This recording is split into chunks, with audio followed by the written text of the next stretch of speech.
the way Adam and Eve are banished from Eden. And then what happens, according to the Bible, is that Cain founds a city, builds a city. Now I want you to know that when Cain builds a city, the Bible also says that there was human progress. Can everybody say human progress?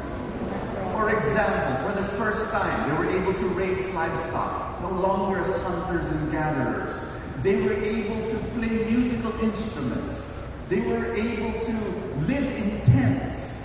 They were able to have tools no longer made of stone and wood, but now iron and brass. So I want you to know these are giant leaps of technology during that time. As big as the invention of a car, or the invention of the internet, or the invention of mobile phones, or the invention of toilet paper, you know? You didn't get the joke, never mind. And so what happened was, there was so much human progress, but the book of Genesis says there was also the progress of evil and corruption.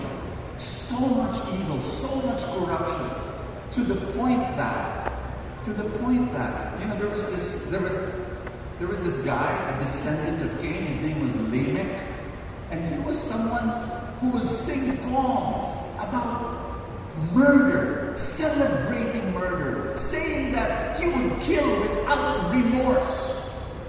He would be proud to say, I am worse than my ancestor Cain. And so let's read Genesis chapter 6 verse 5, where it talks about so much evil in the world. The Lord observed the extent of human wickedness on earth, and he saw that everything they thought of or imagined was consistently and totally evil.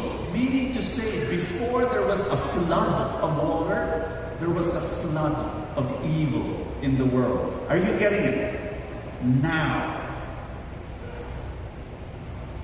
the problem, I think, with Noah, when you think about Noah and Noah's Ark, is the same problem that people have with Jonah. Do you remember that before Genesis we talked about Jonah? And we were saying that people saw the story of Jonah as a children's story. I mean, you know, there's this big fish and then he was swallowed by a fish. It's like a children's story. And so when we explain in the talk series in Jonah that no, it's not. It is more complex and profound. It's also the same thing with the story of Noah's Ark. Noah's Ark seems like a cartoon. I mean, think about it. A boatload of animals. Floating zoo. But I've got an announcement to make. Noah's Ark was written for adults, not for children. And it has a very serious message. Like what?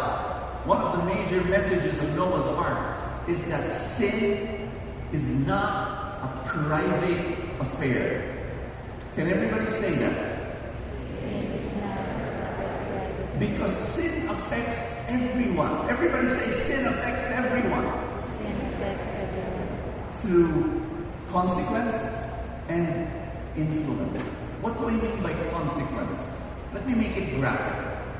Let's say Brutus steals the ATM card of Popeye, figures out the PIN, and then withdraws 200,000 of the hard-earned money of Popeye, goes to Timbuktu, splurges and lives like a king for a few days. The police catches up, catches Brutus, puts him in jail. Question: who did the crime?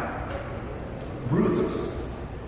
Is he suffering consequences because of the wrongdoing? Yes. Question: is he the only one suffering? No. Popeye, who earned 200,000, all of a sudden has no money.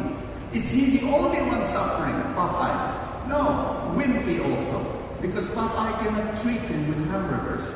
Olive oil also, because Popeye cannot give him flowers, because the 200,000 is gone. So that's what you call consequence. There are consequences to a wrongdoing. It does not you suffer because of your sin, it makes other people suffer because of your sin. And then there's the whole idea of influence. Everybody say influence. Where, for example, Bluto, the brother of Brutus, gets encouraged and inspired by his brother's misdeed and follows suit. My dear friends, when you live in a culture, a bad culture, do you know what happens? Bad becomes the norm. When there are enough people doing bad stuff, people will say, that's normal. And guess what? I think that's the way we should live our lives. So this is what you call influence. Sin is serious. This is the message of Noah's Ark. Sin destroys lives. Are you getting it? So let's read it again. Let's read that verse that we just read a while ago. But this time, we ask the question, how does God respond to the evil around? Everybody say, I'm ready? Let's read together. Genesis 6, verse 5 to 6.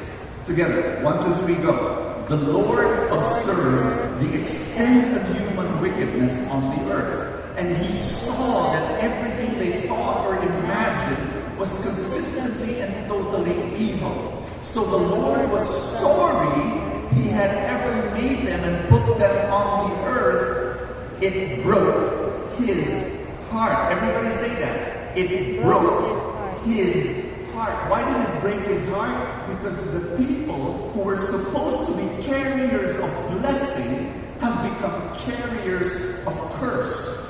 And when you think about that, God's reaction to evil was not anger, but sorrow. Now, that is surprising. Ask me why. Because when you think about Noah's Ark, it's almost like, God got angry and ta-da! Flood, destroy the earth. God is a God with a stick. God is a God with a whip. And he becomes incredible Hulk. He just can't take it anymore. There is so much evil in the world, and he just rah, bang, bang. It's not in the Bible. It's not in Genesis. God responds not in anger, but his heart is broken. In other words, I'm reminded of